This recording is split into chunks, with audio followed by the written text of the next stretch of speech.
ప్రవ్వా లోకము, బంధువులు, ఈ దరిద్రత, ఈ పేదరికం, ఈ అప్పులు, లేదా ఈ అనారోగ్యం, ఈ వ్యాధి, ఈ బంధకం, ఈ చీకటి, దీనికోసం మాట్లాడుతున్నారేమో కానీ నువ్వు నన్ను దీవిస్తావు ప్రవ్వా.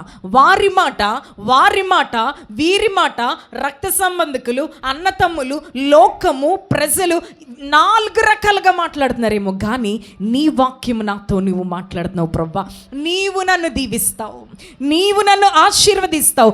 నజరేయుడైన యేసు నామములో నీ బ్లెస్సింగ్ నా జీవితంలో నెరవేర్చబడును గాక, రూఢిపరచబడును గాక, జరుగును గాక అని నువ్వు ప్రార్థన చేసినప్పుడు ఆ బ్లెస్సింగ్ నీ జీవితంలో జరుగుతుంది. ఎందుకంటే అది యెహోవా ఆశీర్వాదం. ఎవరి ఆశీర్వాదం అంటున్నాడు? యెహోవా ఆశీర్వాదము ఐశ్వర్యమును. చెప్పండి, యెహోవా ఆశీర్వాదము ఐశ్వర్యమునిచ్చును, నరుల కష్టార్జితం వల్ల అది ఎక్కువ కాదు. ఆయన అంటున్నాడు కదండి, అబ్రహాముని బ్లెస్ చేసే ముందు అబ్రహాము ఎంతమందిని దీవించాడో, అబ్రహాము 100 ఆశీర్వాదం పొందుకునే ముందు, జనములో తండ్రి అయ్యే ముందు అబ్రహాము ఎంతమందిని దీవిస్తూ ప్రార్థిస్తూ కనిపెడుతూ వచ్చాడో. నీవు నీ బ్లెస్సింగ్ పొందుకోవాలంటే అనేక మంది కోసం నువ్వు చేతులు పైకెత్తాలి, అనేక మంది కోసం నువ్వు వారిని దీవించమని ప్రార్థన చేయాలి. ఇక్కడ కూర్చుంటున్న యవనస్తులు వింటున్నారా? చాలా అత్యంత అవసరం మీకు ప్రార్థన. హల్లెలూయా, హల్లెలూయా. రెండోదిగా మనం చూసుకున్నట్లయితే లోతు జీవితంలో ఆ బ్లెస్సింగ్ స్థిరపరచబడింది. లోతు మరణించేంత వరకు కూడా మరణ బంధకాల నుండి తప్పించబడి బయటకు వచ్చాడు. దేవదూతలే అబ్రహాము ప్రార్థన, ఆ బ్లెస్సింగ్ విని లోతుని చేపట్టుకొని వచ్చి ఎక్కడ తీసుకొచ్చినాయి?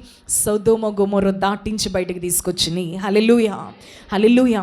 ఒక తల్లిగా నువ్వు ప్రార్థించాలి, తండ్రిగా నువ్వు ప్రార్థించాలి, ఆశీర్వాదకరమైన ప్రార్థన చేయాలి, దీవెనకరమైన ప్రార్థన చేయాలి, ఆ క్షేమాభివృద్ధితో కూడినటువంటి ప్రార్థన చేయాలి. హల్లెలూయా, హల్లెలూయా. సంతృప్తికరమైన, సమృద్ధికరమైన ప్రార్థన చేయాలి. హల్లెలూయా, హల్లెలూయా. ఆ ప్రార్థన నువ్వు చేస్తూ ఉంటే ఆపబడిన దీవెనలన్నీ నీ జీవితంలో ప్రాప్తిస్తాయి. ఎందుకో తెలుసా? యోబు కష్టంలో ఉండి ప్రార్థించాడు, యోబు రోగములో ఉండి ప్రార్థించాడు, మరణ పడకలో ఉండి ప్రార్థించాడు.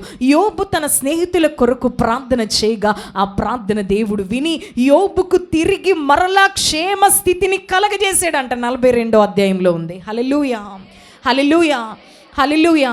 సంఘం ప్రార్థించాలి దేవుని సన్నిధానంలో, కనిపెట్టాలి. తల్లిగా, తండ్రిగా, కుమార్తెగా, కుమారునిగా, ఒక అక్కగా, చెల్లిగా దేవుని సన్నిధానంలో మామూలు ప్రార్థన కాదు కానీ ఇంతవరకు నువ్వు అవసరతలు చెప్పేమో ఆశీర్వాదకరమైన ప్రార్థన చేయాలి. హల్లెలూయా, హల్లెలూయా.